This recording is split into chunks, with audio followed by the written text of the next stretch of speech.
Thème ce matin que j'ai écrit au tableau, que j'avais envoyé hier,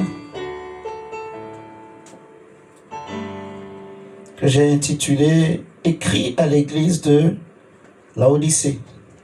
Écrit à l'église de Laodicée. Écrit à l'église de Laodicée.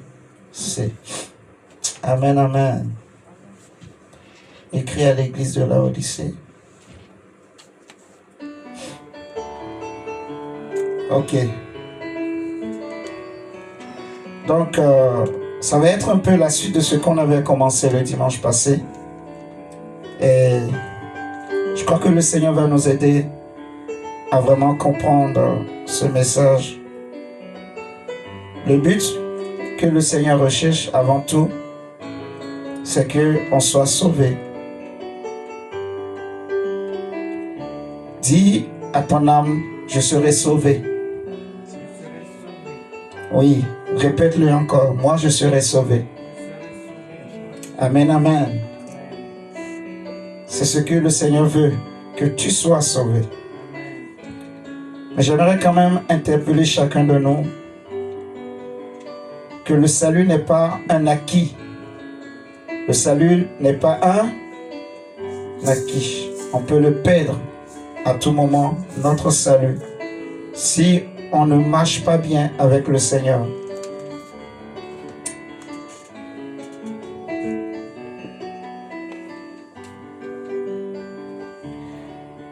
Il y a quelques années, je crois que j'avais déjà raconté cette expérience. Il y a plusieurs années maintenant, après ma conversion, j'avais fait un songe où on m'avait amené dans une vallée en quelque sorte en fait. Et il y avait plusieurs champs dans cette vallée. Il y avait à peu près, je crois, 7 champs. Il y avait plusieurs champs dans cette vallée. Et les champs étaient nommés par des noms. C'était les noms de 7 églises d'Apocalypse. Et on m'avait dit dans le songe, toi rentre dans le champ de l'église de Laodicée. C'est là où tu vas travailler. Donc j'étais rentré dans ce champ-là. Quand je m'étais réveillé, j'avais compris en fait que le Seigneur voulait me dire en fait que toi tu seras un prédicateur des temps de la fin. Et le dimanche passé, on avait essayé d'expliquer un peu, en tout cas pendant les 2 jours passés, le samedi et dimanche, ce que cela voulait dire en fait. Le siècle présent ou les temps de la fin, c'est la même chose en fait on veut dire finalement. Et ce matin, nous voulons parler de l'église de Laodicée. Donc nous allons prendre nos Bibles dans Apocalypse chapitre 3, le verset 14 à 20. Apocalypse 3, verset 14 à 20. Apocalypse chapitre 3, verset 14 au verset 20. Amen, amen. Apocalypse chapitre 3, le verset 14 au verset 20.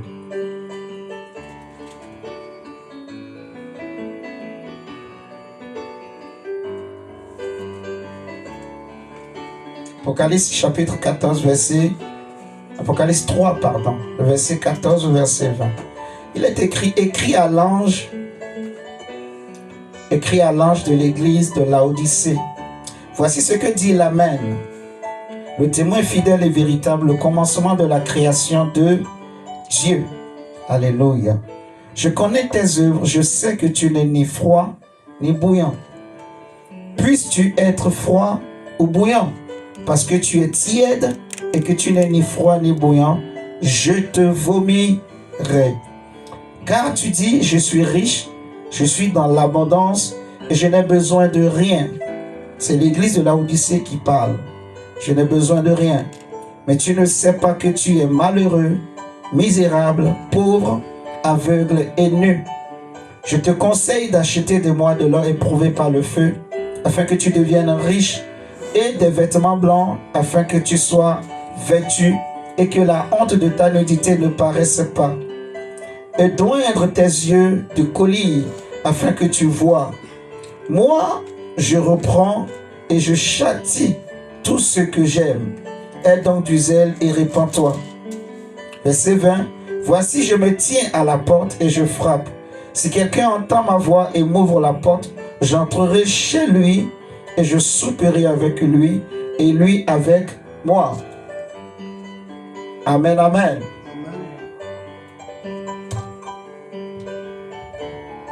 Voilà ce que la parole de Dieu nous dit. On nous parle de l'église de Laodicée. Laodicée, c'est un mot qui vient du mot grec Laodikeia, que je vais écrire au tableau. Ça va nous aider à comprendre cette lettre. Cette lettre. Laodicée vient du mot grec Laodikeia.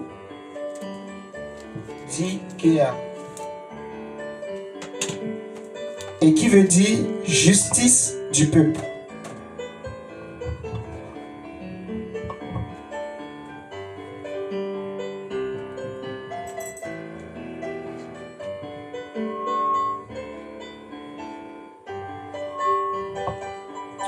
Donc, Laodicée vient du mot grec Laodikeia, que j'ai écrit au tableau, qui veut dire justice du peuple. Vous allez remarquer que dans cette lettre, dans l'évangéliste, oui, en fait, on n'arrive pas à bien voir, moi particulièrement, les écrits au tableau. Est-ce que vous pouvez nous épeler le mot Laodicea? Ah oui, très bien, merci. C'est L, donc L comme Laurent, A comme Afrique ou Amérique, O comme Olivier, D comme Didier, I comme Inès, et K comme Kaki, E comme Eric et A comme Anatole.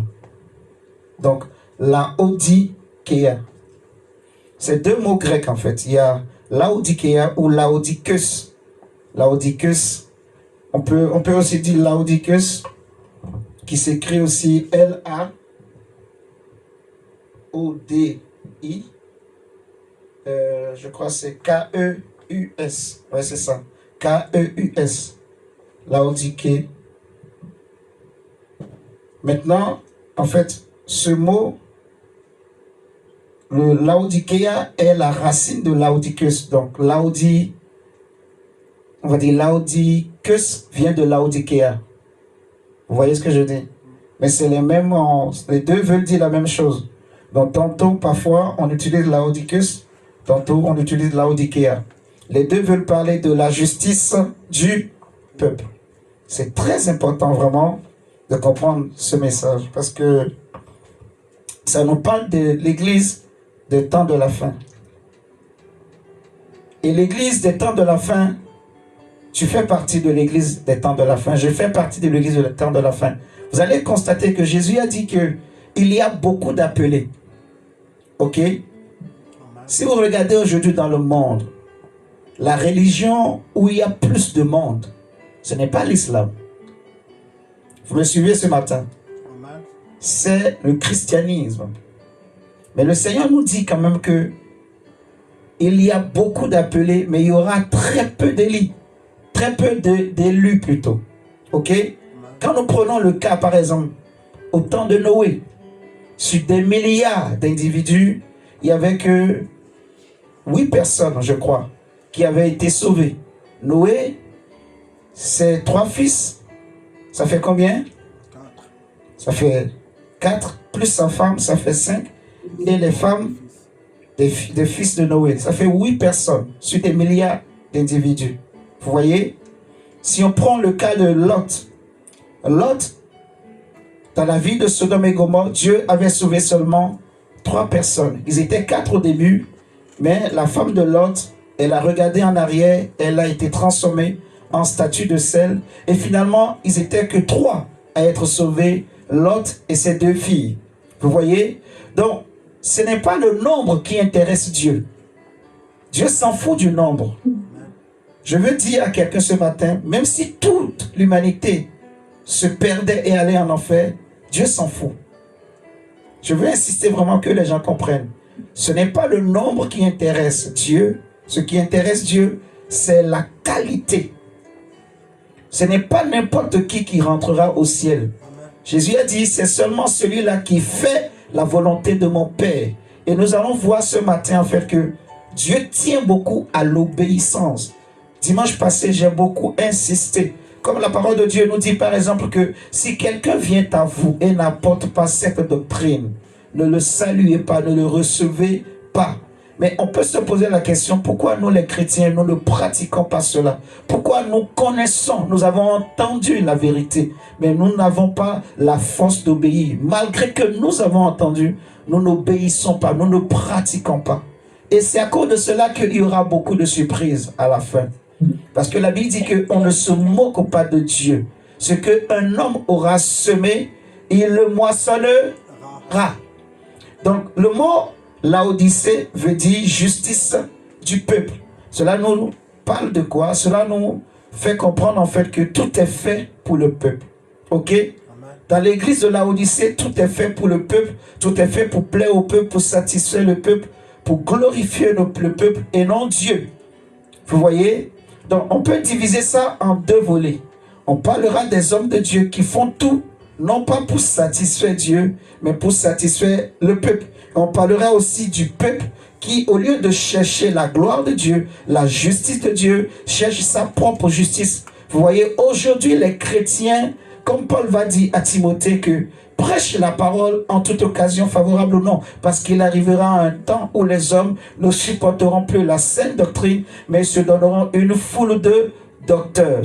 Vous voyez, ils auront la démangeaison d'entendre des choses agréables. Vous allez remarquer avec moi dans le verset 17, on nous dit que Dieu dit à l'église de Laodicée que tu dis que je suis riche, je me suis enrichi, je suis dans l'abondance et je n'ai besoin de rien. Vous voyez? Donc l'église de Laodicée, c'est l'église des temps de la fin, c'est l'église de la prospérité. C'est l'église qui, en fait, s'appuie sur la prospérité. Elle est riche et elle continue de s'enrichir. Et c'est l'église qui est autosuffisante. Elle ne dépend pas de Dieu, elle ne s'attend pas à Dieu. On avait parlé dimanche passé que les hommes ont remplacé le Saint-Esprit par les traditions et les coutumes. Vous voyez? Nous allons essayer de voir tout ça. Vous allez voir que l'église des temps de la fin, c'est vraiment l'église de Laodicée. C'est l'église de Laodicée. C'est l'église où l'esprit de l'antéchrist est rentré. Et il y a beaucoup de pratiques et doctrines antichrist qui sont contraires à Christ, qui ne sont pas conformes à la doctrine de Christ, qui n'ont rien à voir avec l'évangile que Jésus nous a laissé. Amen, amen. Amen. Vous voyez, dans le verset 17, on nous dit, tu dis que je suis riche, je me suis enrichi, je suis dans l'abondance et je n'ai besoin de personne. Donc c'est cette église qui se sent, je n'ai pas besoin de Dieu. Vous voyez, je n'ai pas besoin d'obéir à la parole de Dieu, par exemple, pour réussir. On le voit, beaucoup de chrétiens s'en foutent. Les gens, même quand tu leur prêches la vérité, les gens, il n'y a aucune obligation. La Bible dira que parce que l'homme pêche et que la sentence de Dieu tarde à arriver, eh bien, l'homme s'imagine en fait que, eh bien, il peut continuer dans ses péchés. L'homme s'entête dans son péché parce que la sentence tarde. C'est ce que Ecclésiaste va nous dire. Parce que la sentence tarde, l'homme s'entête, l'homme continue, il continue dans le mal, dans le péché, dans la désobéissance à la parole de Dieu. Vous voyez? Donc, Laodicée, ça veut dire la justice du peuple. Dans le verset 18, le Seigneur dit à l'église de Laodicée que je te conseille d'acheter de moi de l'or éprouvé par le feu et des vêtements. L'or nous parle de la foi. Parce que l'apôtre Pierre va nous dire qu'il compare la foi à de l'or. Et les vêtements nous parlent de la justice. Et dans Apocalypse, on nous dira on nous parle des vêtements de l'église. L'église sainte, l'église que le Seigneur a rachetée. On nous parle de ces vêtements qui sont les œuvres justes des saints. Donc les vêtements nous parlent de la justice et l'or nous parle de la foi. Vous voyez, l'église apostate, l'église des temps de la fin, l'église de Laodicée, c'est cette église-là qui a perdu la vraie foi. C'est cette église-là qui n'a plus les vêtements des saints, qui a maintenant un autre vêtement, en fait. Et nous allons essayer d'expliquer tout ça pour comprendre que tout ce qui se passe actuellement, il n'y a rien de nouveau sur cette terre. Vous me comprenez ce matin? L'église de Laodicée, nous voyons aujourd'hui, en fait, les pasteurs font tout pour plaire aux hommes.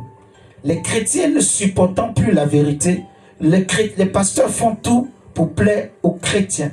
Donc, on introduit des pratiques, des doctrines qui n'ont rien à voir avec l'évangile de Christ. Dimanche passé, je parlais beaucoup ces derniers temps, en tout cas, de comment ils appellent ça, soirée pyjama. Mais il n'y a pas que ça, en fait, dans l'église, dans ce que les pratiques que nous voyons aujourd'hui. On peut parler de la dîme, on peut parler même de l'ordination, on peut parler de beaucoup de choses qui se font aujourd'hui dans les églises, en fait. Vous voyez? On peut parler du culte des morts, de ce qu'on appelle le culte des saints, les statuettes, l'idolâtrie, où les chrétiens mettent les photos de leurs pasteurs dans leur maison, dans leur Bible, des choses comme ça. Donc, comme si c'est la photo du pasteur qui va te protéger. Vous voyez, quand Jésus était mort, par exemple, aucun apôtre ne portait sur lui une croix. Mais aujourd'hui, on a fait croire aux chrétiens que pour que tu sois protégé, il faut que tu portes une croix. Et les gens, en fait, ils se condamnent eux-mêmes, ils tombent dans l'idolâtrie sans s'en rendre compte, en fait. Donc, il y a beaucoup de pratiques.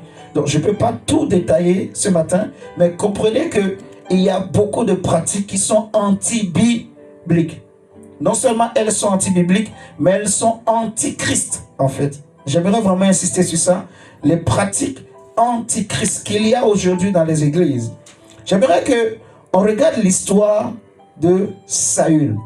Parce que la justice du peuple, j'ai dit, tout est fait pour le peuple.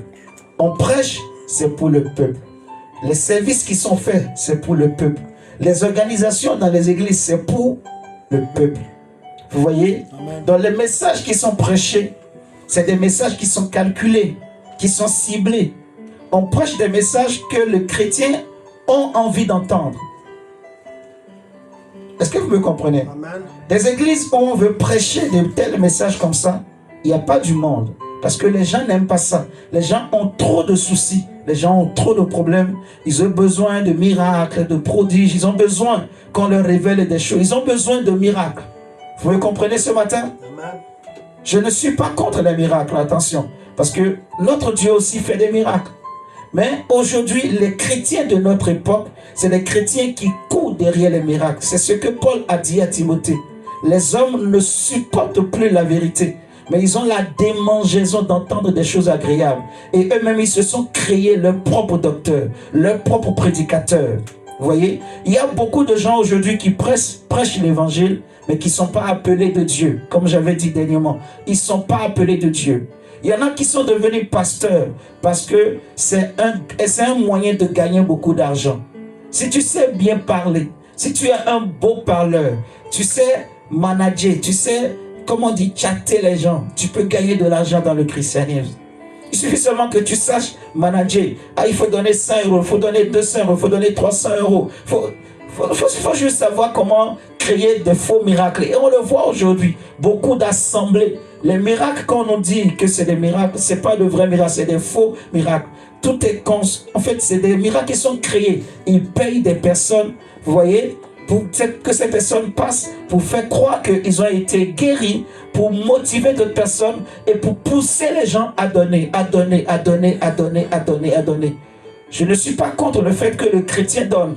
Mais quand la motivation qui est derrière, elle n'est pas bonne, c'est ça qui est mauvais. Amen, amen. Amen. Et nous allons voir qu'avec Saül, comme le Seigneur dit à l'église de Laodicée que parce que tu n'es ni chaud, tu n'es ni froid et que tu es tiède, je te vomirai. Vous voyez? Je te vomirai. Lorsque tu cherches à plaire aux hommes, sache que Dieu te vomira. Si tu veux marcher comme l'église de Laodicée, cette église prospère. Vous voyez? Si tu préfères cet évangile de prospérité, sache que Dieu te vomira. Et ce n'est pas la première fois. Dieu l'a déjà fait dans le passé et il va le faire encore. Ce matin, j'ai encore réalisé qu'il y aura très peu qui sont sauvés. C'est pour ça que je ne suis pas trop excité ce matin, en fait. Mon cœur est un peu triste, mais un peu calme, un peu sage. Je médite parce que je réalise, mes chers amis, que très peu de gens seront sauvés. Très peu seront sauvés. Je préfère vous dire la vérité. Et ce que Dieu veut, c'est que tu fasses partie de ceux qui seront sauvés. Amen, amen. Comme je disais dimanche passé, aujourd'hui nous voyons que le ministère prophétique, c'est devenu un ministère qu'on a rabaissé au niveau de miracles, de prophéties. Alors que le ministère prophétique, c'est pas ça. Quand un prophète te parle, c'est pour ramener ton cœur à Dieu d'abord. Vous voyez, on peut assister à des cultes où les gens, il n'y a aucun message, aucun enseignement, du début jusqu'à la fin, ce n'est que des témoignages. Et après, c'est quoi? C'est des délivrances, des prodiges, de tout ça. Donc, finalement, on se demande, où est Jésus dans tout ça? Où est Jésus? Alors que nous nous rassemblons normalement, c'est pour nous perfectionner. Les ministères sont établis pour le perfectionnement des saints, pas les enseignements en fait que nous apportons. Si on ne fait que te donner des miracles, de faire des miracles, ainsi de suite, dis-moi comment sera ta foi? Parce que la Bible dit que la foi vient non des miracles, mais de ce qu'on entend. Et ce qu'on entend vient de la parole de Christ. Donc pour que tu aies une véritable foi, il faut qu'on te prêche la véritable parole. Il faut qu'on fasse, en fait, qu'on t'enseigne la parole qui va détourner totalement ton cœur de ce monde, de l'enrichissement. Vous voyez, notre génération, ce qu'on appelle le siècle présent, ce qui caractérise le siècle présent, j'ai déjà dit tout ça dimanche passé, il y a l'apostasie, il y a le manque de foi, il y a l'absence de l'amour, de la vérité. Vous voyez, il y a la course derrière l'enrichissement. Ceux qui sont riches, ils veulent toujours devenir riches. Donc c'est comme une course. Tout le monde court pour devenir plus riche. On veut amasser beaucoup. Prenez avec moi 1 Samuel chapitre 13. 1 Samuel chapitre 13. Nous allons voir le cas de Saül. Saül qui est un type d'église. Saül qui est un type d'église.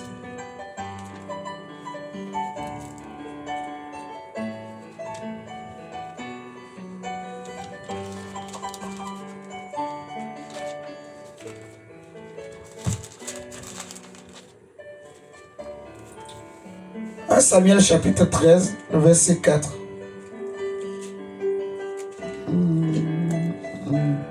1 Samuel 13, verset 4 à 14. La Bible nous dit que tout Israël apprit que Saül avait battu le poste des Philistins et Israël se rendit au Dieu aux Philistins. Et le peuple fut convoqué auprès de Saül à Gilgal. Les Philistins s'assemblaient pour combattre Israël, ayant 30 000 chars et 6 000 cavaliers. Et le peuple était aussi nombreux que le sable au bord de la mer. Tant il était en grand nombre. Ils allaient prendre position à Michmash, à l'orient de Beth-Aven. Les hommes d'Israël furent pris d'une grande angoisse, car ils étaient oppressés. C'est pourquoi le peuple se cacha dans les cavernes, dans les buissons, dans les rochers, dans les tours et dans les citernes. Ici, Saül a été établi roi. Donc, c'est comme l'Église, c'est comme un chrétien que Dieu a sauvé. Dieu a fait de lui un roi. La Bible dit que Jésus a fait de nous des rois et des reines. Ok? Tu as reçu la royauté de Dieu. Mais regardez bien, on nous dit que le peuple, à cause de la guerre des Philistins, donc qui symbolise le diable, le monde des ténèbres, le monde en général qui nous attaque. Le monde nous attaque par toutes sortes de moyens. Le monde peut nous attaquer au niveau des pensées. Le diable peut t'attaquer au niveau des pensées. Vous voyez ce que je dis? L'oppression, les tentations, les combats des esprits des familles, les blocages, les limitations. Donc parfois, tu as l'impression que tu es oppressé. La Bible nous dit que le peuple était très angoissé parce que l'ennemi leur mettait la pression. Alors comme le peuple était angoissé, qu'est-ce qu'ils ont fait? La Bible nous dira que, au verset 7, les Hébreux passaient le Jourdain pour aller au pays de Gad et de Galad. Saül était encore à Gilgal. Aussitôt le peuple effrayé le rejoignit. On dit verset 8, il attendit 7 jours selon le thème fixé par Samuel. Mais Samuel ne venait pas à Gilgal et le peuple se dispersait. Et Saül dit, donc, parce que le peuple avait peur, le peuple autour de Saül avait peur, et comme Samuel qui devrait venir pour qu'il puisse offrir à Dieu le sacrifice tardait, Samuel était en retard, Saül alors va se précipiter sous la pression du peuple et il va offrir lui-même le sacrifice, ce que Dieu ne lui avait pas demandé. Est-ce que vous me suivez? Donc, ce que Saül a fait, humainement, on peut dire que c'est une bonne chose, mais aux yeux de Dieu, c'est une mauvaise chose. Parce que Dieu prend plaisir non pas au sacrifice. Ce n'est pas les intentions que Dieu recherche. Tu peux avoir de bonnes intentions. Est-ce que vous me suivez ce matin-là? Mais ce que Dieu veut, c'est l'obéissance. L'obéissance. L'obéissance à sa parole. L'obéissance à sa volonté. Amen, amen. Amen. Ce que Dieu dit de ne pas faire, ne le fais pas à n'importe quel prix, quelle que soit la pression qu'on te met. Est-ce que vous me comprenez ce matin? Je peux donner un exemple, parce que vous allez voir, il y a beaucoup de gens qui sont chrétiens, en tout cas qui ont dit qu'ils ont donné leur vie à Christ, mais qui continuent encore à participer aux traditions et aux coutumes de famille. Par exemple, tu es chrétien, mais quand on dit qu'on veut faire certaines cérémonies aux morts, certaines cérémonies avant le mariage, certaines cérémonies avant les baptêmes, des choses comme ça dans les familles, tu participes. Mais tu sais que ces choses ne sont pas bibliques, c'est contre la Bible. Est-ce que vous me suivez ce matin? Quand tu pratiques ces choses, c'est que tu cherches à plaire au monde, en fait. Tu cèdes à la pression de la famille. Parce que derrière les traditions, il y a une pression, en fait. Est-ce que vous me suivez ce matin? J'ai expliqué dimanche passé que durant tout le ministère de Jésus, il a combattu contre les traditions et les coutumes. On avait vu dimanche passé que les traditions et les coutumes sont des pièges. Des pièges. Alléluia. La Bible dit que Saül tardait, Samuel plutôt tardait. Alors, verset 9. Et Saül dit, amenez-moi un holocauste et des sacrifices d'offrande de paix. Et il offrit l'holocauste. Comme il achevait d'offrir l'holocauste, Samuel arriva et Saül sortit au-devant de lui pour le saluer. Et Samuel lui dit, qu'as-tu fait? Saül répondit, lorsque j'ai vu que le peuple se dispersait, que tu ne venais pas au jour fixé, et que les Philistins étaient assemblés à Michmash, j'ai dit, les Philistins descendront maintenant contre moi à Gilgal, et je n'ai pas supplié Yahweh. Je me suis maîtrisé un temps, mais j'ai fini par offrir l'holocauste, dont j'ai cédé à la pression. Samuel répondit à Saül, c'est un insensé que tu as agi, car tu n'as pas gardé le commandement que Yahweh ton Dieu t'avait ordonné, car Yahweh aurait maintenu à jamais ta royauté sur Israël. Et maintenant ta royauté ne subsistera pas. Yahweh s'est choisi un homme selon son cœur, et Yahweh l'a destiné à être le chef de son peuple, parce que tu n'as pas respecté le commandement de Yahweh. Vous voyez, c'est un exemple vraiment qui doit nous parler à notre époque en fait. C'est une époque où les chrétiens ont fait les choses non pas pour plaire à Dieu, mais c'est pour plaire aux hommes. Vous voyez, on fait les choses, c'est pour plaire aux hommes en fait. Donc, les messages que nous prêchons, c'est pour plaire aux hommes. Les sacrifices que nous faisons, c'est pour plaire aux hommes. La question qu'il faut se poser ce matin, par exemple, c'est que pourquoi tu t'es converti? Pourquoi tu as donné ta vie à Jésus? Est-ce que tu viens à l'église, c'est parce que ton mari prie, c'est parce que ta femme prie, ou c'est parce que tu as réellement donné ton cœur à Jésus? Tu as réellement compris pourquoi tu dois donner ton cœur à Jésus? Je ne sais pas si vous me comprenez. C'est des questions qu'il faut se poser. Tout ce que je fais, soi-disant pour Dieu, est-ce que je le fais parce que j'aime le Seigneur ou je le fais juste pour plaire? Est-ce que je viens parce qu'il y a l'évangéliste par exemple et que je veux plaire à l'évangéliste? Ou bien c'est parce qu'il y a le pasteur Carlet à qui je veux plaire? C'est des questions qu'il faut se poser. Vous voyez? Nous ne venons pas à l'église pour plaire aux hommes.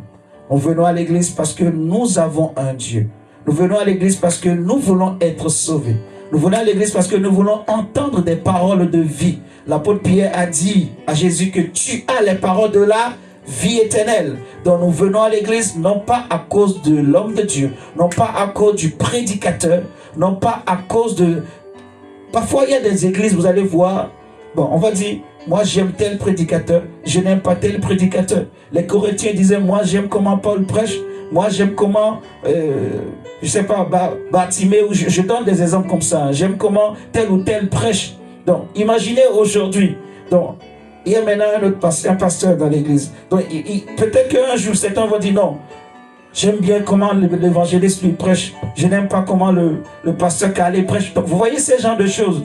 Ça ne doit pas exister au milieu de nous. Je ne sais pas si vous me comprenez. Tu dois vraiment travailler pour pouvoir prendre quelque chose. Il faut que la parole qui sort de la bouche de l'homme de Dieu puisse te servir. On en a vu, on avait parlé de ça dernièrement. Alléluia.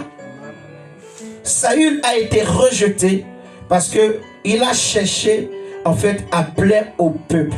Il a cédé à la pression du peuple. Amen, amen. Si tu cherches à plaire aux hommes, Dieu va te rejeter. Malgré tous les efforts que tu fournis, Dieu va te rejeter. Alléluia. C'est très important de comprendre cela. La Bible nous parle, Jésus dit à l'église de Laodicée, achète-moi de l'or. L'or qui est la foi véritable. Les gens n'ont plus la foi aujourd'hui, mon frère, ma soeur. Paul dit à Timothée que sache que dans les derniers temps, les gens ne supporteront plus la saine doctrine. Prenons 2 Timothée. 2 Timothée.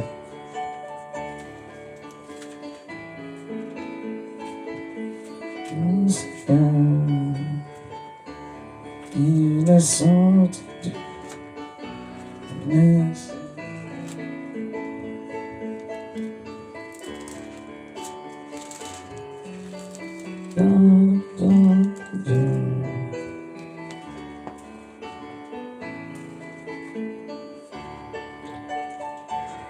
Jésus-Christ. 2 Timothée.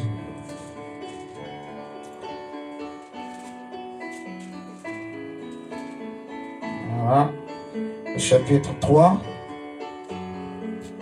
2 Timothée chapitre 3 verset 1. Paul dit, sache aussi ceci, que dans les derniers jours, il surviendra des temps difficiles, car les hommes seront idolâtres d'eux-mêmes, amis de l'argent, fanfarons, orgueilleux, blasphémateurs, rebelles à leurs parents, ingrats, irréligieux. Vous voyez?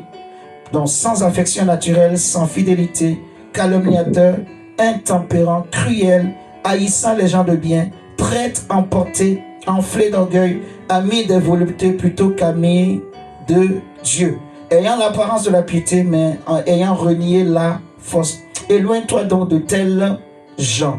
Amen. Donc Paul dit que les gens seront des blasphémateurs. Vous voyez? Et aujourd'hui, je suis désolé de le dire, il y a beaucoup de blasphémateurs dans les églises. Il y a beaucoup de chrétiens qui blasphèment. Ils blasphèment.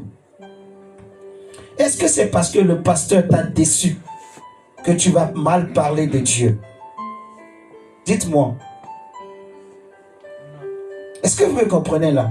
Parce qu'aujourd'hui, au nom des scandales que les pasteurs créent, il y a des gens qui ont des langages. Oh, votre Dieu là, votre Jésus là, votre faux Jésus là, votre Jésus qui ne donne pas, qui n'enrichit pas, votre Jésus pauvre là. Je ne sais pas si vous comprenez, mais tu te dis chrétien, chrétienne, mais tu as de tels langages. Oh, votre Jésus pauvre, votre Jésus qui ne... Vous priez, vous priez, mais malgré que vous priez, votre pays est toujours en guerre. Est-ce que c'est parce que les Congolais prient par exemple et qu'il y a toujours la guerre dans leur pays que Jésus n'est plus Dieu? Je ne sais pas si vous comprenez. Mais nous voyons aujourd'hui beaucoup de soi-disant Congolais, soi-disant chrétiens, mais qui ont de tels langages en fait. Vous voyez? Et facilement le mal se communique. Donc ces gens de langage, dès que quelqu'un utilise ça, les autres aussi ils reprennent, ils reproduisent. Et tu peux entendre facilement des chrétiennes ou des chrétiens qui te disent « Ah, c'est votre Jésus là, votre Dieu là. » Est-ce qu'il y a plusieurs Jésus? Même si dans le monde il y a plusieurs Jésus, mais le vrai Jésus est unique. Amen. Alléluia. Amen. Le vrai Jésus est unique. Il n'y a pas de vrai Jésus. Le Jésus de la Bible est unique. Amen. Les autres Jésus là ne sont pas de la Bible. Mais le seul Jésus de la Bible, c'est celui qui est mort et ressuscité le 3e jour. C'est en lui que toutes les nations ont cru. Donc comment tu peux dire que tu as cru en ce Jésus, mais tu le dis votre Dieu là, votre Jésus là. Toi tu ne veux pas prier le Jésus des Noirs, tu veux prier le Jésus des Blancs. Comme si les Noirs ont leur Jésus à part et les Blancs ont leur Jésus. Non, c'est le même Jésus. Amen. Est-ce que c'est parce qu'il y a eu l'esclavage, il y a eu la colonisation qu'aujourd'hui, on va dire que non, parce que les Blancs nous ont colonisés, donc on ne veut pas de leur Jésus, que c'est les Blancs qui ont amené Jésus. Est-ce que Jésus est noir? Est-ce que Jésus est blanc? Est-ce que Jésus est rouge? Est-ce que Jésus a une couleur? Non. Je ne sais pas si vous me comprenez. Dieu était esprit. Oui. De la même manière que les noirs peuvent apporter des choses aux blancs, les blancs aussi peuvent apporter des choses aux noirs. On le voit jusqu'à aujourd'hui. Il y a des médicaments que la médecine européenne fabrique et ils se sont inspirés. Vous voyez, des choses que les ancêtres des noirs pratiquaient en Afrique pour guérir. Et ils le reconnaissent, ils ne le nient pas, ils ne le cachent pas. Ils le disent, c'est des choses qu'ils ont pris en Afrique. Mais ça aide le monde entier. Donc, le blanc peut apporter quelque chose au noir. Le noir aussi peut apporter quelque chose au blanc. Ce n'est pas parce que c'est les blancs qui ont apporté le christianisme en Afrique et qu'il faut dire que non, c'est un truc des blancs. D'ailleurs même, qui t'a dit que c'est les blancs qui ont apporté le christianisme en Afrique? Parce que le premier Africain qui a reçu l'évangile, c'était l'eunuque éthiopien. Et qui t'avait dit que c'était celui qui lui avait prêché était un blanc? Qui t'avait dit que les juifs sont blancs? Qui t'a dit que Philippe était un blanc? Toi, chrétien.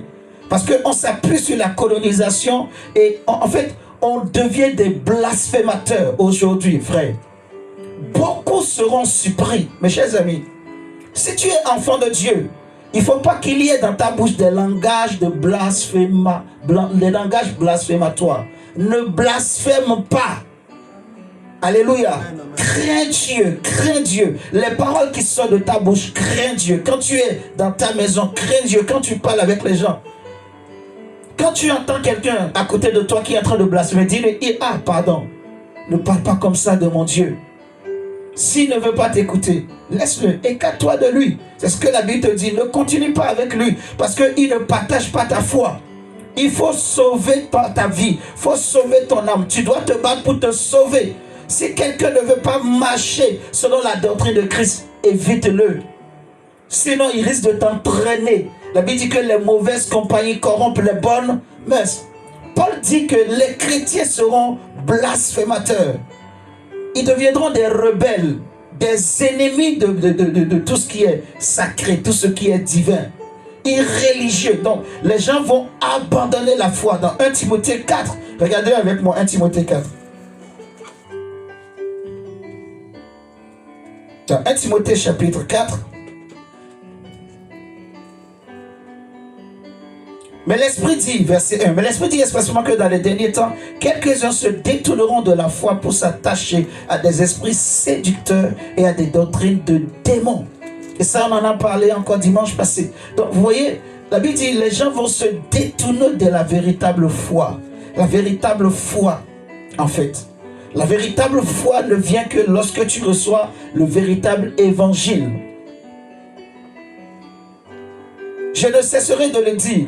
Quand les femmes des pasteurs, elles font des liftings, elles font des chirurgies esthétiques, toutes ces choses. Comment voulez-vous que les jeunes filles dans les églises aussi ne s'imaginent pas que c'est normal? Parce que c'est les pasteurs qui devraient être des modèles. C'est eux-mêmes maintenant qui font des choses qui sont contraires à la parole de Dieu. J'ai parlé dernièrement des pratiques contre nature. Il y a aujourd'hui des messages qui combattent le mariage, mais les chrétiens ne réalisent pas en fait.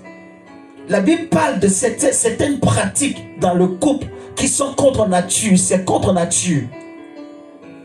Est-ce que vous comprenez ça? Donc je le répète encore ce matin. Si tu es un homme, tu as des pensées, des envies comme ça contre nature. Tu es possédé. Il faut que tu viennes me voir.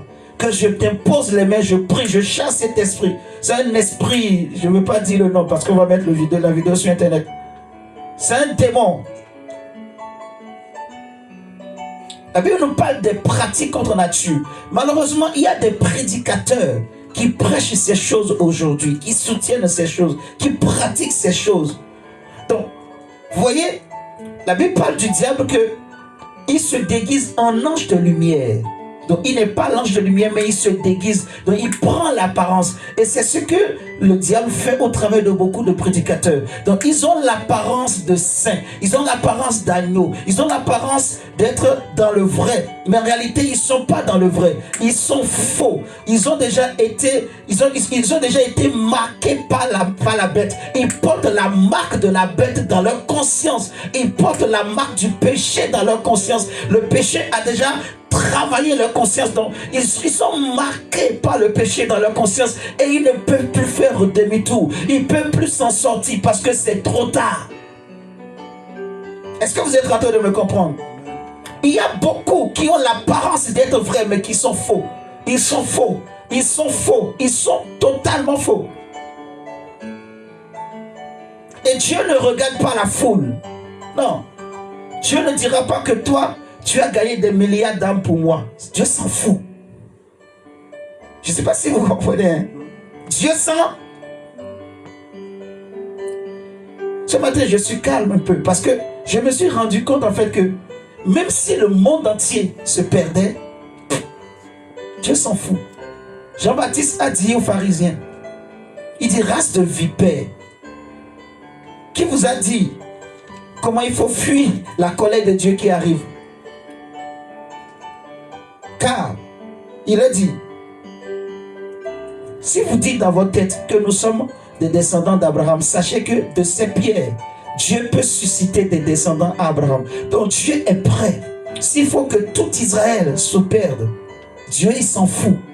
Il dit à Moïse, mets-toi de côté, je vais détruire tout ce peuple que moi-même j'ai sorti de l'Égypte.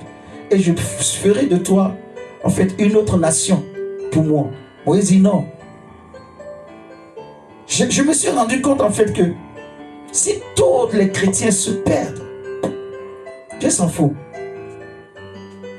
Dieu, ça ne lui dira rien. Ce n'est pas parce que tout le monde entier va se perdre que le paradis sera vide. Non. Je ne sais pas si vous le comprenez. Hein? J'aimerais que tu comprennes en fait que le salut n'est pas un acquis. Si tu n'obéis pas, tu vas être perdu. Tu vas perdre ton salut. Amen. Amen. Tu dois obéir à Christ. Obéir à la parole de Dieu. Ne laisse pas les hommes te manipuler, te tromper. Je peux vous donner également l'exemple de Jéroboam. Vous voyez Jéroboam. C'est aussi un type d'église que le Seigneur, la Bible dit que Dieu va prendre la royauté entre les mains des fils de Salomon et il va donner à Jéroboam. Mais Jéroboam s'est dit que le peuple, comme ils vont toujours à Jérusalem pour prier, si je les laisse continuer d'aller à Jérusalem, ils risquent de se rebeller contre moi, de me tuer et de retourner à la famille de David. Alors il s'est dit, pour éviter cela, je vais créer des faux dieux, des statuettes, pour éviter au peuple d'aller jusque là-bas. Et qu'est-ce que Jéroboam faisait? Toute personne qui était disposée pour devenir prédicateur, il le tablait seulement. Allez, viens, tu es prédicateur, je te pose là. Donc même si la personne n'a pas un appel, il met des prédicateurs, il met des prédicateurs. Donc c'est comme ça qu'il s'est formé lui-même un groupe de sacrificateurs. Des hommes et des femmes qui ne sont pas de la tribu de Lévi. Alors qu'en Israël, selon la loi d'Israël, pour la loi de Moïse, pour être sacrificateur, il fallait être de la tribu de Lévi. Donc même un étranger, s'il vient, Jéroboam l'établissait, soit sacrificateur. Et il le payait, et il le payait. Aujourd'hui, nous voyons des pasteurs ou des chrétiens. On va dire des pasteurs. Quand ils ne sont pas payés, quand le ministère là, ça ne donne pas, ils ne veulent pas prêcher. Il y a des prédicateurs aujourd'hui, quand tu les invites, il faut que tu mettes un cachet, une enveloppe sur la table. Il y a des chantres aujourd'hui, quand ils viennent pour chanter, ils vont te fixer leur prix. Moi, c'est 500 000. J'ai déjà entendu des histoires parce qu'on n'a pas pu payer le cachet que le chantre ou la chantre a demandé. Il n'est pas venu. Donc, le don que tu as reçu là, est-ce que toi tu avais payé combien à Dieu pour le recevoir? Cette grâce de chanter là, cette grâce de prêcher là, est-ce que toi tu as payé pour le recevoir? Non. La Bible dit que vous avez reçu gratuitement, donné gratuitement. On voit aujourd'hui des prédicateurs qui, en fait, les gens sont tellement animés par l'amour de l'argent, donc on veut amasser. Parce que les modèles qu'on a reçus, les modèles de chrétiens, c'est ces pasteurs. On fait que répéter leur histoire. On nous fait croire que non, regardez, il est pasteur, il a des jets privés, il a des villas, il a des avions, il est ceci, il est cela. J'aimerais te dire ce matin que Dieu n'est pas dans ces choses. Dieu n'est pas contre, mais Dieu n'est pas dans ça. Non. Dieu n'est pas dans ce genre de choses. Ça, c'est l'amour de l'argent. C'est ce qu'on appelle, en fait, la cupidité. C'est l'esprit de maman qui est derrière. Et derrière l'esprit de maman, là, il y a l'esprit de l'antichrist. Vous comprenez? Ça, c'est l'église apostate. C'est l'église de Laodicée qui se dit, je suis riche et je ne fais que m'enrichir. Je n'ai pas besoin de votre Dieu, là, qui parle tout le temps de sanctification, sanctification. Non. Donc, on a divisé l'évangile en deux. Les gens préférés, ils ont pris la partie qui parle seulement de prospérité, de bénédiction, de prospérité, de bénédiction, de prospérité, de bénédiction. Mais pour parler d'obéissance, on ne veut pas ça. Les chrétiens ne veulent pas ça. Ils préfèrent seulement qu'on leur parle de bénédiction, de bénédiction. Tu seras la tête, tu ne seras jamais la queue. Jéroboam a établi lui-même ses propres sacrificateurs. Et il est payé. Il est payé. Il est payé. Donc ce n'est pas Dieu qui les a appelés. Parce que si c'est Dieu qui les avait appelés, ils n'allaient pas avoir besoin qu'on les paye. Est-ce que vous comprenez ça? Jéroboam lui-même, si vraiment il avait eu confiance en Dieu, Dieu n'allait pas le rejeter. Parce qu'à cause de ce qu'il a fait, Dieu va le frapper, il va frapper sa famille, il va être perdu. Dieu va le rejeter. Comme il dit à l'église de Laodicée, que je te vomirai, puisque tu n'es ni chaud, tu n'es ni froid, mais tu es tiède, je te vomirai. Et c'est ce que Jéroboam était. Il disait à tous ceux qui voulaient l'entendre, que c'est Dieu qui m'a donné la royauté. Mais pourquoi tu n'obéis pas à ce Dieu? Vous voyez? C'est comme Saül. Pourquoi tu n'obéis pas à ce Dieu? Nous voyons beaucoup de chrétiens aujourd'hui, en fait, qui courent derrière, qui cherchent leur propre justice, en fait. Ils veulent pas entendre certains types de messages. Ils préfèrent les églises où il y a beaucoup de monde, où il y a la foule, vous voyez. Et je parlais même dernièrement aussi des pratiques qu'on fait dans les églises dans le but de fidéliser les gens, parce qu'on sait que ça va les animer, ça va les amuser. Vous voyez, il y a beaucoup de pratiques qu'on amène dans les églises aujourd'hui qui ne sont pas bibliques, en fait. Regardez avec moi Matthieu 22. Matthieu 22.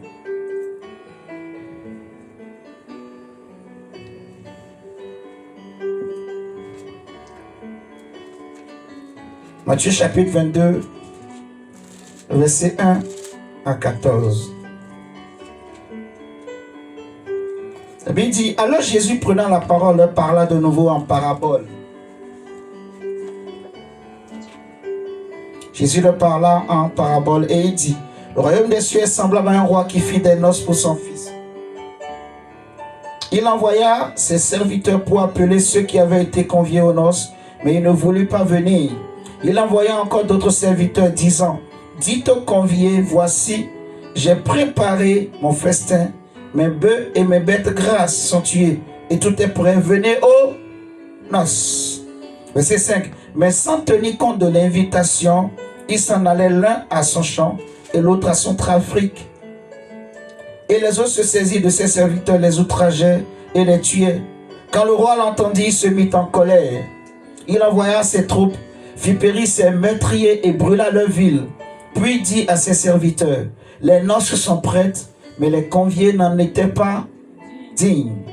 Allez donc dans les carrefours des chemins, et autant de gens que vous trouverez, appelez-les aux noces. Alors ses serviteurs allaient dans les chemins et rassemblaient tous ceux qu'ils trouvaient, méchants et bons, et la salle des noces fut remplie de conviés qui étaient à table. Et le roi étant entré pour voir ceux qui étaient à table, il aperçut là un homme qui n'avait pas revêtu un habit de noces. On a parlé des vêtements. Le Seigneur dit, achète chez moi de l'or et des vêtements. J'ai dit que les vêtements, c'est la justice des saints. Le vêtement, c'est l'image de la justice. Ok? la justice que tu portes, est-ce que c'est la justice de Dieu ou ta propre justice? Ou la justice selon le monde? Est-ce que tu es juste selon tes propres œuvres? Tu es juste selon le monde? Comme on voit l'église catholique qui déclare les gens, on va dire, on va te canoniser, tu vas devenir saint. Donc c'est après ta mort que tu deviens saint. C'est très bizarre. Cette façon de sanctifier les gens. Donc quelqu'un peut finalement passer toute sa vie dans le péché. Il suffit seulement que vers la fin de sa vie, il pratique un peu de bonnes œuvres. Alors que les bonnes œuvres ne donnent pas la sanctification, eh bien quelqu'un va se lever pour dire, moi je le déclare saint, je vais le canoniser. Quand est-ce qu'on a canonisé Paul? C'est Jésus qui fait ça ou c'est les hommes? C'est les hommes. L'église catholique est l'image type même de l'église apostate. Il y a tout dedans, tout. Tout ce qui se trouve dans l'église apostate, tout est dedans. Nous allons voir même que l'église catholique est l'image de cette femme, en fait, qui est assise sur la bête dans Apocalypse 17. Si on a le temps, on pourra le prendre tout à l'heure, vous allez voir. Ici, on nous parle des noces de l'agneau. Vous voyez? On dit qu'un roi, qui est l'image de Dieu, il a organisé une fête pour son fils. Et il a invité des conviés. Il a invité des hommes. Il a invité des nations. Vous voyez? Il a invité aussi l'église de Laodicée. L'église de notre époque. Mais Dieu sait que les gens qui seront sauvés aujourd'hui, là, ils seront très peu par rapport aux gens à l'époque de Paul. Je vous dis la vérité. Qu'on ne se trompe pas. Les gens qui seront sauvés dans notre époque seront peu par rapport au début, quand l'église était née. Je ne sais pas si vous comprenez. Hein? Parce que l'homme impie, l'esprit de l'antéchrist a réussi. Comme on avait vu le dimanche passé dans Acte 20. Paul dit, je sais qu'il s'introduira parmi vous des loups ravisseurs qui disperseront, qui détruiront. Et on l'a vu. On a essayé d'enseigner, d'amener chacun à comprendre vraiment qu'il y a des loups parmi nous. Il y a des loups dans l'église, dans le monde. Les gens, tous ces gens qui se font appeler pasteurs, prophètes, tout ça, beaucoup d'entre eux sont des loups. Ce qui est pire, ils font même des appels. Qui veut donner sa vie à Jésus? Et les gens viennent devant. Et je me dis en fait que donc, ces gens-là ils sont méchants. Et ils savent dans leur cœur, dans leur conscience qu'ils ne savent pas le vrai Jésus. Mais ils font tout ça en apparence pour donner une image de piété. Et les gens les suivent bêtement. Donc, quand tu vas dans ces genres d'assemblée, on ne te confie pas à Jésus, on te confie à la sirène des eaux. Le Dieu, c'est la sirène des eaux. En fait, c'est le serpent qui est derrière, mais qui utilise la sirène des eaux. Je ne sais pas si vous me comprenez. La Bible nous dit que le roi fit des noces. Il invita des gens. Il invita des hommes de toutes les époques, y compris aussi des hommes de notre époque. Mais chacun avait des arguments. Il y avait certains qui vaquaient à leurs occupations. Chacun avait des raisons pour se justifier, pour dire au roi en fait que je ne peux pas venir. Je ne connais pas les raisons pour lesquelles peut-être que toi, jusqu'à aujourd'hui, tu ne t'es pas encore décidé à obéir à la parole de Dieu. Amen, amen. Ce n'est pas parce que tu es femme de pasteur ou que tu es enfant de pasteur que tu seras sauvé. Ça n'a rien à voir. Ce n'est pas parce que aussi tu as un ministère que tu seras sauvé. Est-ce que vous me suivez ce matin-là? Parce que le ministère ne sauve pas. Le sang familial ne sauve pas. Le mariage ne sauve pas. Je ne sais pas comment je vais le dire. Le salut est personnel. Le seul qui peut sauver est ton mari et ta femme et tes enfants. C'est Jésus. C'est l'obéissance à Jésus. C'est l'obéissance au commandement. C'est en pratiquant la parole de Christ que tu seras sauvé. Que tu auras l'assurance que ton nom ne sera pas effacé du livre de vie. Parce que la Bible nous dira que ici, quand les invités ont refusé de venir, la Bible dira que le roi va demander à ses serviteurs, allez dans les champs. Et ceux qui n'étaient pas programmés, faites-les finalement rentrer. C'est pour ça que Jésus dit que les prostituées vous dévanceront dans le royaume des cieux. Vous allez voir dans le royaume des cieux des prostituées s'asseoir, des païens s'asseoir avec Abraham et manger. Parce que là où vous avez refusé de croire, d'obéir, eux ils ont obéi. Est-ce que vous me suivez ce matin? C'est tellement important. Le Seigneur a pris l'exemple de l'homme riche et de Lazare pour nous enseigner. Aux yeux des hommes, l'homme riche, certainement il allait être sauvé. Parce qu'il était bien. On va dire que parce que tout va bien dans sa vie, certainement Dieu est avec lui. Et pourtant, Dieu ne le connaissait pas. Mais c'est le pauvre Lazare que personne ne considérait, c'est lui que Dieu a choisi. Donc ce n'est pas parce qu'une église est bling bling que Dieu est là. Dieu n'est pas là. On avait déjà vu dernièrement. La Bible dit que si quelqu'un n'a pas la doctrine, en fait, il ne connaît pas Dieu. Dieu ne le connaît pas. Donc ce n'est pas moi, c'est la Bible qui dit que Dieu n'est pas avec lui. Quand il prêche une doctrine antichrist, Dieu n'est pas avec lui. Dieu n'est pas avec lui. Ici, on nous dit que le jour des noces, là, le roi rentre et il voit quelqu'un qui était là, mais qui n'avait pas l'habit de noces. Donc, il y a un habit, il y a un vêtement que tu dois avoir. Les vrais chrétiens, je vous dis la vérité, qui ont gardé la foi, mon frère, ma soeur, qui ont gardé leur lampe allumée, qui se sanctifient, qui craignent Dieu. Vous savez, c'est comme une vague, c'est comme une mode. Vous voyez? Il y a la chrétienté qu'on nous présente aujourd'hui est comme une mode. C'est comme une vague qui rentre dans les maisons. C'est comme une mode en fait. Et beaucoup de gens se laissent embrasser par cette vague. Mais je veux te dire que tu dois résister. Ne laisse pas cette vague de ce christianisme. Je ne sais pas comment il faut l'appeler. Christianisme de prospérité, christianisme de Laodicée, christianisme qui vient de l'enfer. Rentrer dans ta maison, rentrer dans ton cœur. Je ne sais pas si vous me comprenez ce matin. Tu dois te lever pour que ta vie soit sauvée et ta famille soit sauvée. J'insiste, le salut n'est pas un acquis. Alléluia. Le Seigneur parlait à l'église de Laodicée. Il lui a parlé parce que tu dis que je suis riche, je me suis enrichi, je m'enrichis, je m'enrichis, je m'enrichis. L'abondance, l'abondance, l'abondance, les biens, les plaisirs, les plaisirs, les plaisirs, les plaisirs, les plaisirs, les plaisirs. Il dit, je te vomis.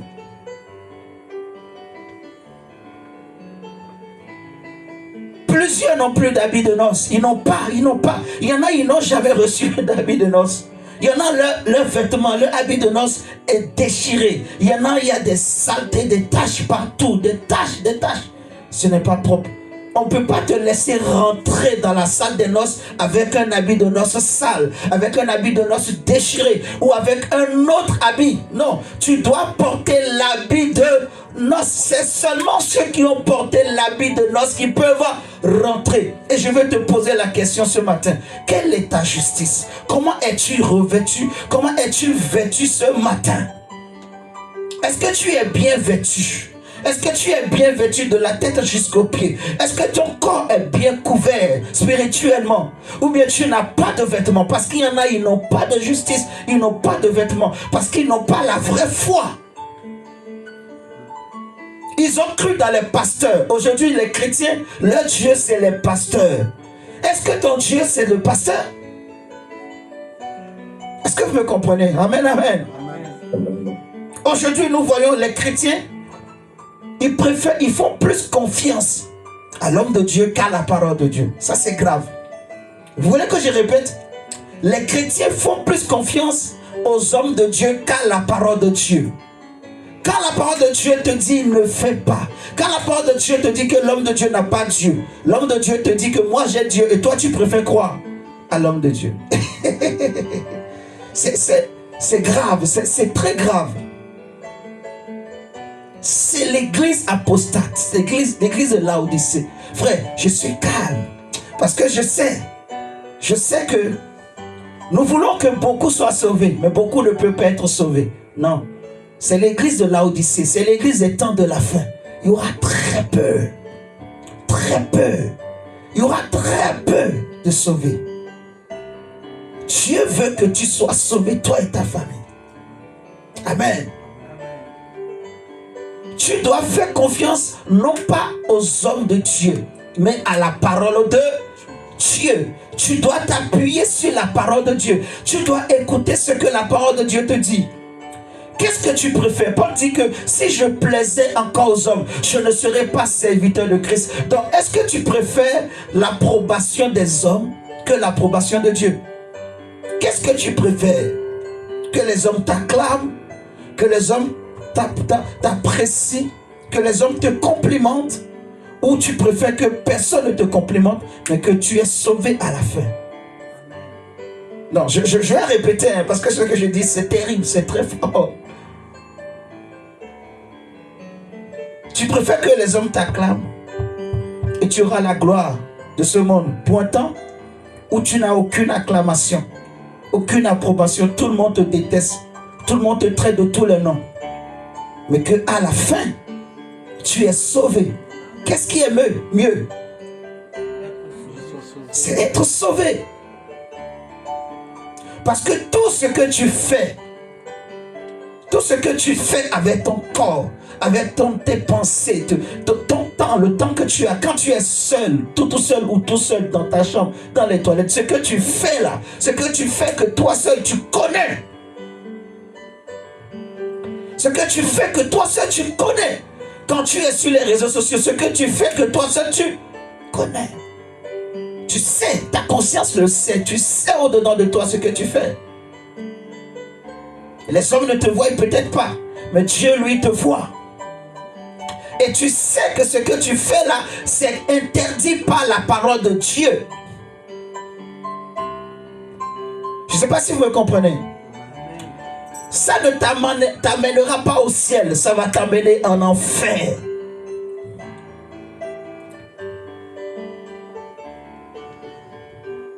Le Seigneur dit, achète chez moi de l'or et des vêtements blancs. Est-ce que tes vêtements sont blancs? Est-ce que tu as déjà des vêtements? Est-ce que tu sais qu'il faut que tu sois revêtu?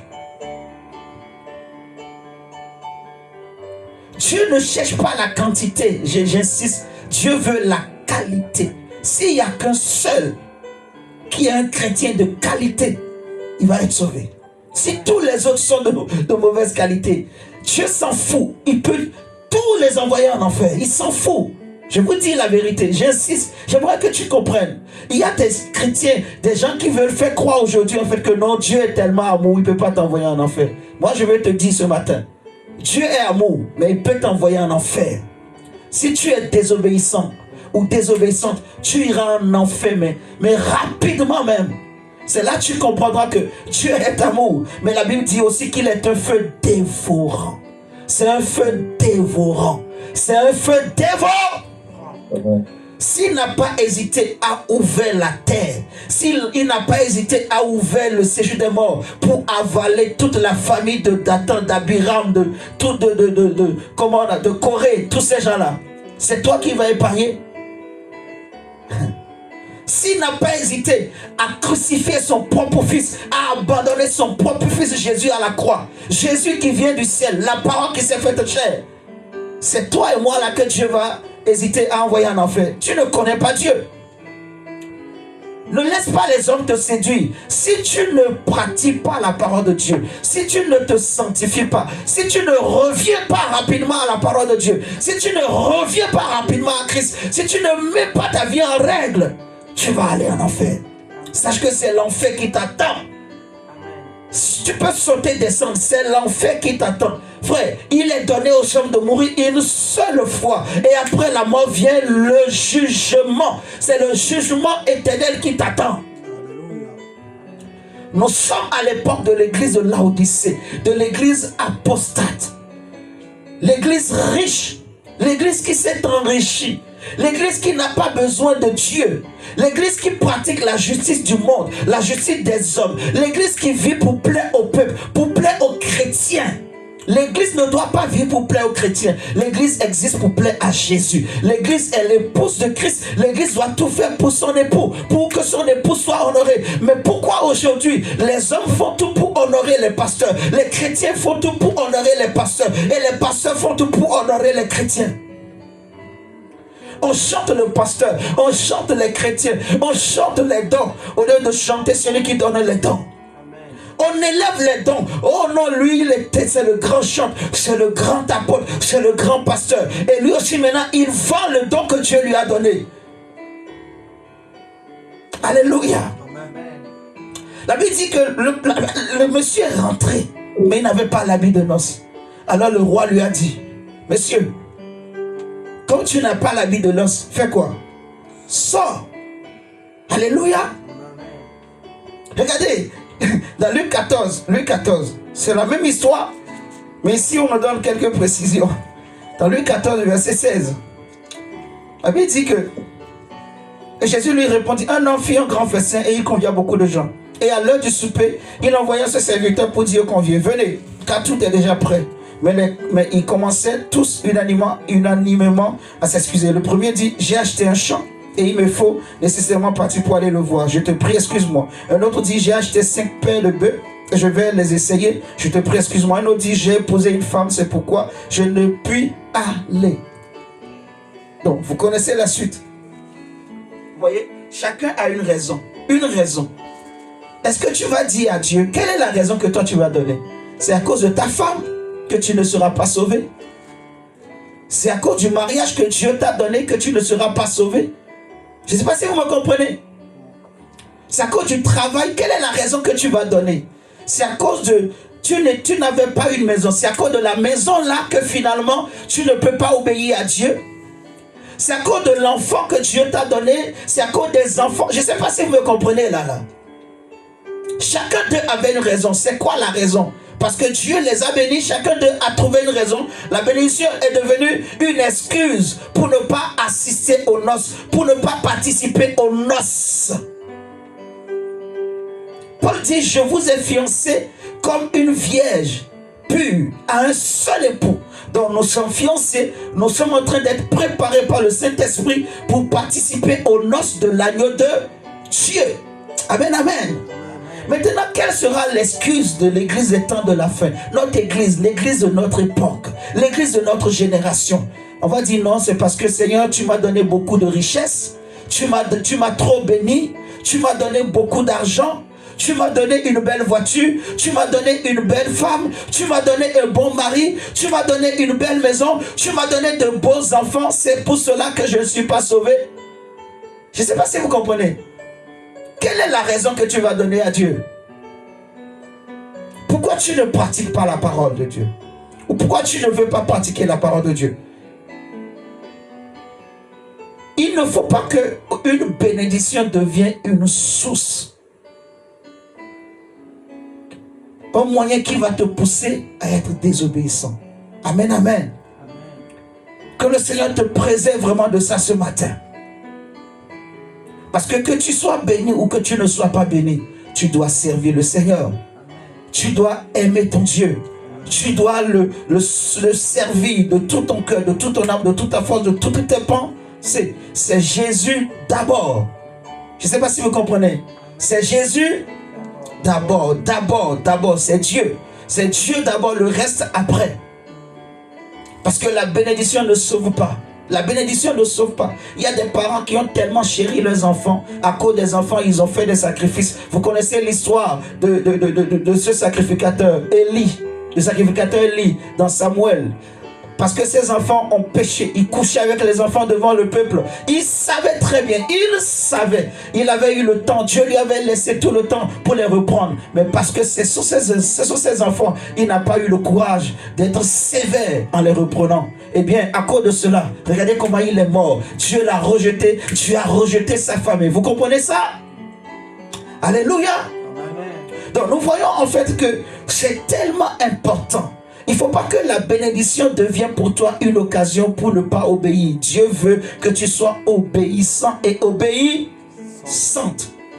La Bible dit, n'aimez point le monde ni les choses qui sont dans ce monde. N'appelez pas mal ce que le monde appelle mal. N'appelez pas bien ce que le monde appelle bien. Non. Car ce qui est élevé aux yeux des hommes est une abomination aux yeux de Dieu. Est-ce que tu comprends? Ce que le monde élève, ce que le monde chérit, ce que le monde élève comme valeur, c'est une abomination devant Dieu. Le type de mariage que les hommes de ce monde veulent, c'est une abomination devant Dieu. On a souillé le mariage. Je vous dis, j'insiste, il y a beaucoup d'enseignements dans les églises aujourd'hui qui combattent le vrai mariage. Donc réveille-toi. Malheureusement, beaucoup tombent dans ce piège, en fait. Nous devons revenir à la simplicité de l'évangile. Alléluia. Nous devons revenir et laisser le Saint-Esprit nous conduire. Laisser le Saint-Esprit dans nos familles, nos maisons. Conduire nos vies, conduire nos familles.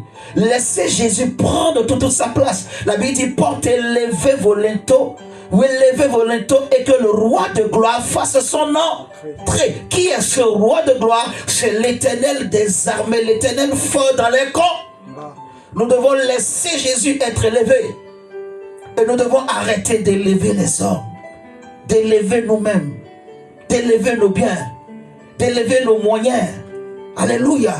Élevons Jésus. Laissons que Jésus soit élevé. Alléluia.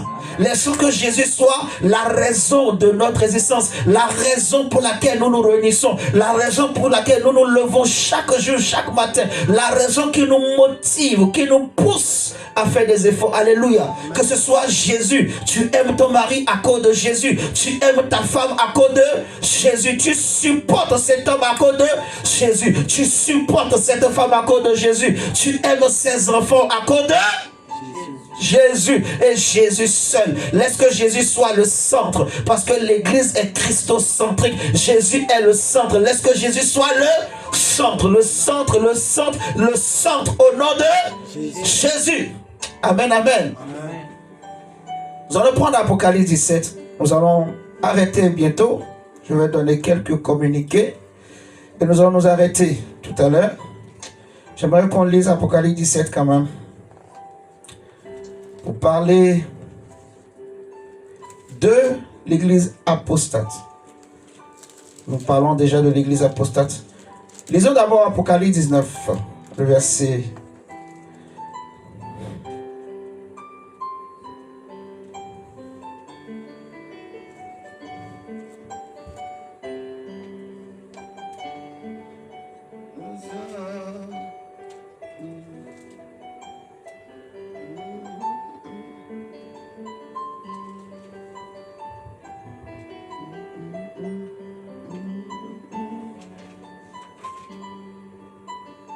Apocalypse 19, versets 7 à 8, la Bible nous déclare: réjouissons-nous et tressaillons de joie et donnons-lui gloire, car les noces de l'agneau sont venues et son épouse s'est préparée, et il lui a été donné de se revêtir d'un fin lin pur et éclatant, car le fin lin désigne comment? La justice des saints. Amen. C'est ça le vêtement dont le Seigneur parle à l'église de Laodicée. Il dit: achète chez moi le vêtement, des vêtements blancs. Le vêtement blanc là, c'est l'image de la justice, pas des hommes. Vous voyez, Paul dit: à cause de l'excellence de la connaissance de Jésus, je renonce à tout, afin d'être trouvé en Christ, non pas avec ma propre justice, mais avec la justice de Dieu, qu'on n'obtient pas la foi, la véritable foi. La véritable foi, où Jésus prend toute la place, où ce n'est plus moi qui vis, c'est le Christ qui vit. J'ai renoncé à tout, j'ai renoncé à moi-même. C'est ça la véritable église, la véritable foi. L'église qui met Jésus au centre. Vous voyez, dans 1 Pierre chapitre 1, avant de prendre Apocalypse 12, prenons 1 Pierre 1, 6 à 7, on nous parle de la véritable foi. La foi qui est comme de l'or. Nous allons prendre Apocalypse 17 tout à l'heure. Mais lisons 1 Pierre 1, verset 6 à 7.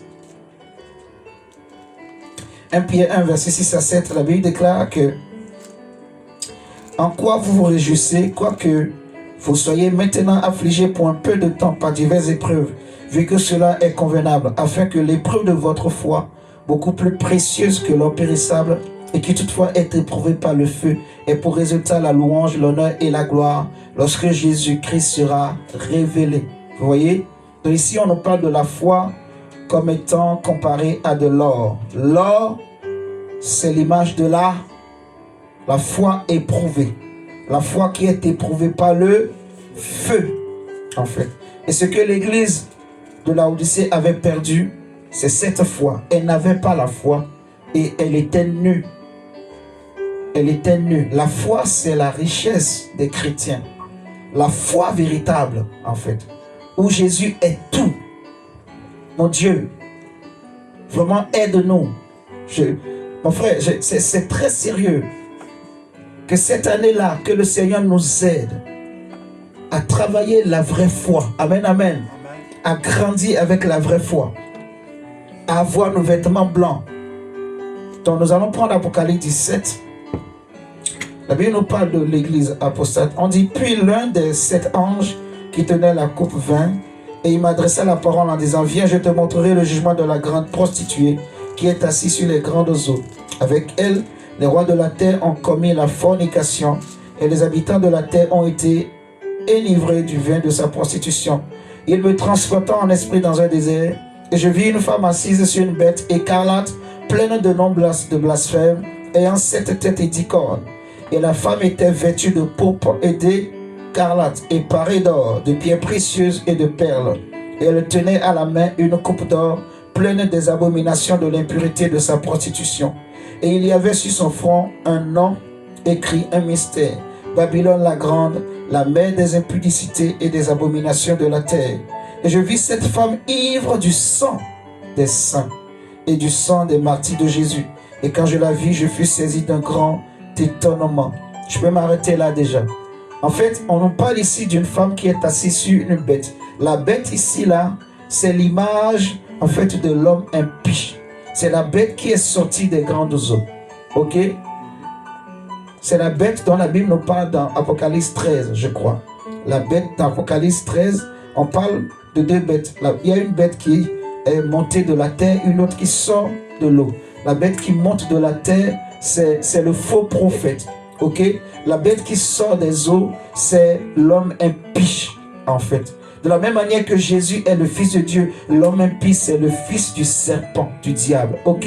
De la même manière que Jésus a des prophètes, des hommes qui parlent pour que les hommes puissent servir Jésus, croire en Jésus. L'homme impie aussi, il a ses prophètes. On a vu dimanche passé qu'il y a un esprit d'antéchrist qui arrive. Il y a maintenant plusieurs antichrists. Et c'est les antichrists qui poussent les hommes à élever l'antichrist. Et ces hommes, ces antichrists-là, ils ont la marque de la bête. Ils ont la marque de la bête. Là, ce n'est rien d'autre que, en fait, ce qu'on appelle la puissance du péché, la marque du péché. J'ai parlé dimanche dernier de ceux qui ont leur conscience. En fait, leur conscience est marquée. Est-ce que vous me suivez ce matin-là? Alléluia. Est-ce que vous m'entendez bien, Alain? Amen. Voilà. Donc, on nous parle ici de cette femme qui est assise sur la bête. On dit, elle avait des pierres, des perles. Elle était belle. Elle est belle, cette femme-là, en fait. Vous voyez, c'est une femme très belle, très jolie. Elle avait une marque sur son front et elle avait une coupe remplie de sang, d'abomination. On dit, elle était ivre du sang des saints, du sang des chrétiens. Cette femme n'est rien d'autre que ce qu'on appelle l'église apostate. Est-ce que vous m'entendez ce matin? Cette femme, c'est l'église apostate. L'église qui est dans le bling-bling, vous voyez, dans le matérialisme, dans le matu vu. Elle est riche et elle ne fait que s'enrichir. Et elle est ivre du sang des saints. Donc elle boit le sang des saints. Au lieu de laisser le Seigneur prendre soin des saints, l'église apostate tue les chrétiens et boit le sang. C'est terrible, hein? Et cette église, elle est assise sur la bête. Au lieu d'être assise sur Jésus, elle est assise sur la bête. C'est pour ça que Jésus dit dans Apocalypse 3, verset 20, que je me tiens à la porte et je frappe. Vous voyez ce que je dis? Il dit, si quelqu'un m'ouvre, j'entrerai et je souperai avec lui. Amen, amen. Amen. Donc, nous ne voulons pas que cette femme-là règne dans nos maisons ou dans nos familles. Nous allons la chasser ce matin déjà, mais toute cette année, tu vas te battre, mon frère, ma soeur, pour que la femme-là assise sur la bête ne rentre pas dans ta maison. Au nom de Jésus. Nous allons prier le Seigneur. Je crois que j'ai beaucoup parlé. Si le Saint-Esprit veut, on va approfondir une prochaine fois. C'est des enseignements qui ne sont pas faciles à prêcher. Donc, j'aimerais vraiment que chacun de nous saisisse cette occasion pour bien comprendre vraiment ces messages que nous sommes en train de prêcher, pour sortir des pièges du diable. Amen, amen. Tu vas prier le Seigneur pour demander au Seigneur de te préserver, de garder ta famille contre l'esprit de l'antéchrist. Tu vas dire, Seigneur, si j'étais tiède, aujourd'hui je prie que tu m'embrasses par ton feu, que tu ranimes, Seigneur, en moi le feu de l'amour de Dieu, de l'amour de la prière, l'amour de la parole, que mon feu ne s'éteint pas. Et que Seigneur, si je n'avais pas de vêtements blancs, donne-moi un vêtement blanc. Seigneur, blanchis ma robe. Seigneur, blanchis la robe de ma maison, de ma femme, de mon mari, de mes enfants, au nom de Jésus. Élève la voix, prie le Seigneur d'inscrire ton nom dans le livre de vie, de ne pas effacer ton nom du livre de vie de l'agneau de Dieu. Prie le Seigneur de blanchir ta robe. Prie le Seigneur de te donner une robe blanche au nom de Jésus. Si tu n'avais pas de vêtements, prie le Seigneur au nom de Jésus.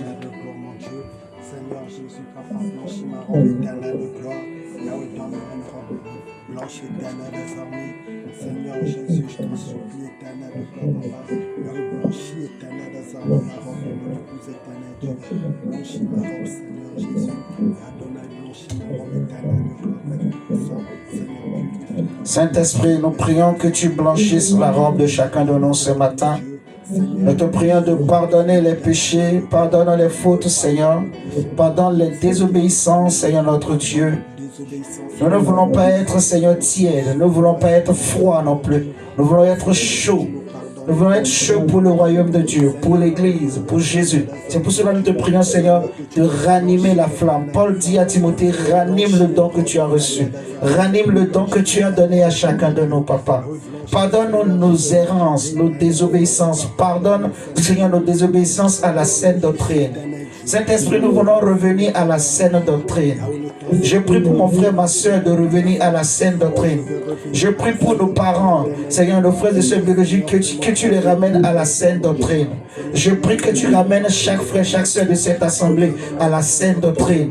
Seigneur, nous ne voulons pas de cet évangile de prospérité. Nous ne voulons pas de cet évangile, Seigneur, démoniaque. Nous ne voulons pas de cet évangile, Seigneur, qui chasse Jésus, qui chasse le Saint-Esprit. Nous voulons un évangile où c'est Jésus qui règne, où c'est Jésus qui est élevé. Nous voulons un évangile où c'est le Saint-Esprit qui dirige, qui conduit. Nous prions, Seigneur, que tu conduises, Seigneur, cette œuvre. Que tu conduises chaque famille, chaque frère, chaque soeur de cette assemblée, Saint-Esprit. Conduis-nous, ô Dieu. Conduis-nous durant toute cette année, Père. Au nom du Seigneur Jésus-Christ de Nazareth.